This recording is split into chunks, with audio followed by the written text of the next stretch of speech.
Hello जी, राधे राधे, जय श्री श्याम, जय श्री कृष्णा। कैसे आप सब? आई होप आप सब अच्छे होंगे और सर्दियों का बहुत आनंद ले रहे होंगे क्योंकि मौसम ही इतना सुहाना हो रखा है कि ठंडी ठंडी हवाएं चल रही है।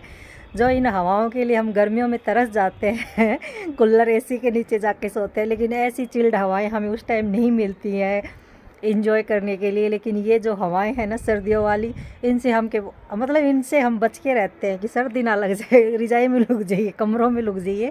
और इन्हीं ठंडी ठंडी हवाओं के लिए ना हम गर्मियों में तरस जाते हैं। तो मेरा मन करता है कि इन हवाओं को ना पैक कर लीजिए पूरे और गर्मियों में खोल दीजिए ताकि ये सुहाना मौसम का हम गर्मियों में आनंद ले सके। तो ऐसा हो नहीं सकता। बोलते हैं ना कि जो हम सोचते हैं, जो हम समझते हैं, जो हम करना चाहते हैं, काश वो हो जाए ना तो कितना अच्छा हो, लेकिन ऐसा हो ही नहीं सकता। तो मैं काफ़ी बार सोचती हूँ कि ये ठंडी हवाएं गर्मियों में क्यों नहीं चलती हैं, जिनसे हमें एसी से छुटकारा मिले, कूलर से छुटकारा मिले, पंखों से छुटकारा मिले और आराम से जैसे अब नींद आती है ना एकदम मस्त वाली, वो नींद आए। लेकिन ऐसा हो ही नहीं सकता। तो ऐसे ही हमारी ज़िंदगी है कि हम अपनी ज़िंदगी में जो फ़ैसले लेते हैं लाइफ में, तो क्या वो हमारे लिए सही होते हैं, क्या हमारे लिए वो गलत होते हैं। तो ऐसा ही होता है कि काफ़ी बार हमारे फ़ैसले आगे चल के हमको समझ में आते हैं कि ये फ़ैसले शायद हमको नहीं लेने चाहिए थे। तो क्या कर सकते हैं? कुछ नहीं कर सकते ना। तो एक जैसे मेरी मम्मी ने एक फ़ैसला लिया था दूसरी शादी करने का। उस दूसरी शादी से मेरी मम्मी को क्या मिला? कोई खुशी नहीं मिली, कोई भी खुशी नहीं मिली। तो मेरी मम्मी ने वो ज़िंदगी काटी, बस ऐसे ही काटी। ये समझ लीजिए बच्चों के सहारे ज़िंदगी कटी, मतलब बच्चों के लिए ही ज़िंदगी कटी। और उस इंसान को थोड़ा सा जो हाँ, तो वो सिर्फ मेरी मम्मी ने लाइफ काटी अपने बच्चों के लिए ना। और एक फ़ैसला मैंने लिया बचपन में शादी करने का तो मुझे नहीं लगा कि मैं मैच्योर होती शादी करती तो शायद मेरे लिए इतना आसान होता वो सब झेलना। जो बोलते हैं ना ससुराल का हर एक चीज़ को, हर एक मेंबर को, घर को, हर एक चीज़ को संभालना एकदम आसान हो जाता है ना।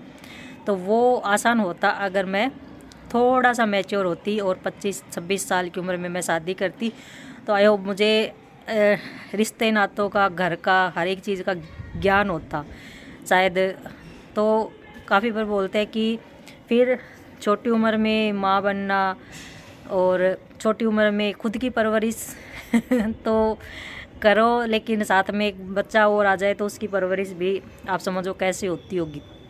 तो काफ़ी बार हम जो सोचते हैं ना, जो हम करते हैं, जो हम फैसले लेते हैं, वो काफ़ी बार आगे चल के उनकी समझ में आती है कि हमने ये डिसीज़न क्यों लिया था और किस लिए लिया था। तो मुझे आज समझ में आता है कि अगर मैं थोड़ी सी मैच्योर, थोड़ी सी बड़ी होती और सोच समझ के फ़ैसला लेती तो शायद थोड़ा सा अपने आप को इस काबिल समझती कि मैं पूरे परिवार को आते ही संभाल लेती, उनके मुताबिक सब कर लेती ना। तो गलतियाँ ना होती मेरे से इतनी, ना मेरे को डांट पड़ती, ना मेरे को सुनने को मिलता, ना मेरे को ताने खाने सुनने को मिलते। तो ऐसी छोटी वो गलतियाँ अलग होती हैं और एक जो काम के थ्रू गलतियाँ होती है ना, जो हम सीख के नहीं आए और ससुराल में आके हमें जो करना पड़ता है ना, वो गलतियाँ कहलाती हैं। कि माँ बाप के घर में हम कैसे भी काम किया, कैसे भी रहे, तो उस टाइम वो उन चीज़ों को हम इग्नोर मार देते थे कि हमें छोड़ो। लेकिन अगर ससुराल में आके हम वही काम करते हैं तो वो अलग तरीके से हो जाता है, उनके अकॉर्डिंग अलग हो जाता है।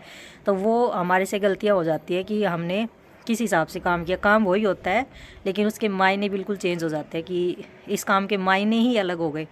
एक सब्जी ले लो आप, अपने मायके में कुछ कैसे सब्जी बन रही है, ससुराल में कैसे बन रही है। तो बस गलतियाँ वही थी और कोई गलतियाँ नहीं होती है।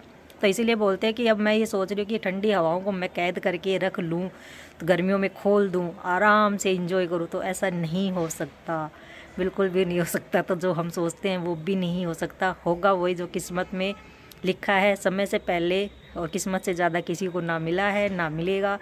तो किस्मत ठीक है, अच्छा है, इंजॉय कर रहे हैं, आराम से चल रही है गाड़ी। तो मिलेंगे कल एक नए व्लॉग के साथ। तब तक के लिए take care and bye, and खुश रहिए और सर्दी से बच के रहिए। बाय।